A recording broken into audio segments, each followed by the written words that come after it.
I'm good, thanks. So Tyler's here. Perfect. You rock and roll. All right, Tyler, we're going to get started with Manny Navarro with The Athletic. Go ahead, Manny. Hey, Tyler. So what's the secret sauce to being so good at hitting shots with the shot clock expiring and the clock just getting to zero? How did you train yourself to be so good at that? Just practicing over and over, practicing any shot, preparing for any moment. And then whenever that moment comes or the opportunity comes, just being ready for it and to capitalize. Just knocking down shots with confidence.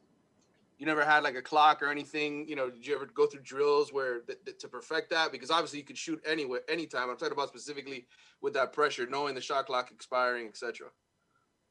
No, I mean, just knowing I think just being aware of the shot clock and knowing that it's winding down 5, 4, 3, 2, and just, once you see that, just having to make a play right away out of it.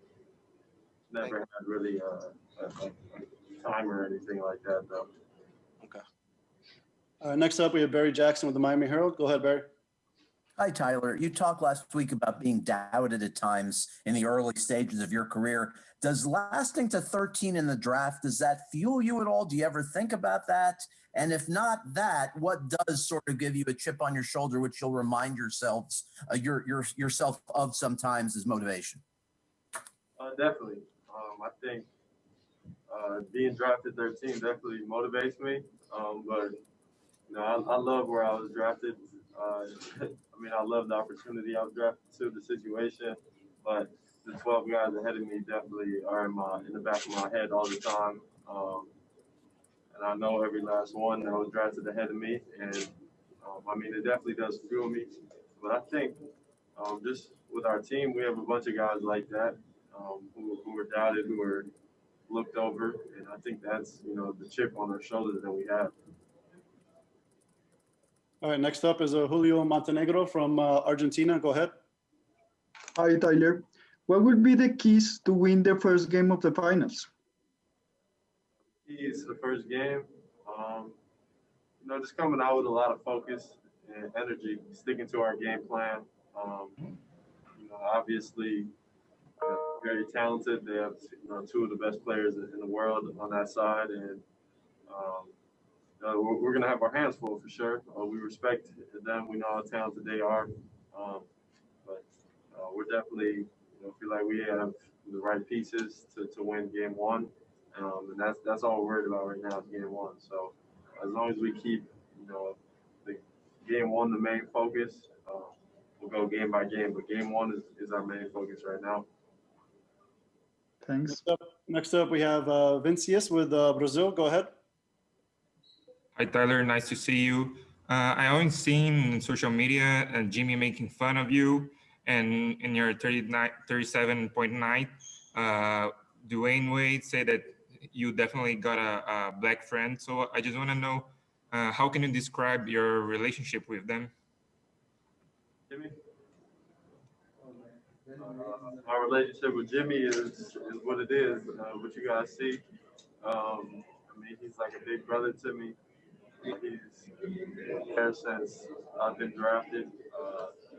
He always feeds life into me, gives me confidence, allows me to be myself on the court and off the court. And, we're just, we find a good blend, with each other. And he's just a leader. He's just going to lead me and lead the rest of the team to where we want to go. All right, next up, we have a question from Mark Bourbon with New York Post. Go ahead, Mark. Yeah, Tyler, a lot of Kentucky guys in the NBA Finals. How much credit do you give to, someone like Kenny Payne, who's now in the NBA? And, what did you think about him getting an NBA job, going to the Knicks? Yeah, I think that's tremendous for him and his career coaching. KP was like, a father figure to me as far as just mentoring me when I was at Kentucky, and we still talk to this day, almost every day. So he's a great leader in his own way as well. Just been around a lot of tremendous players, talented players who came through Kentucky and who are obviously in the league now.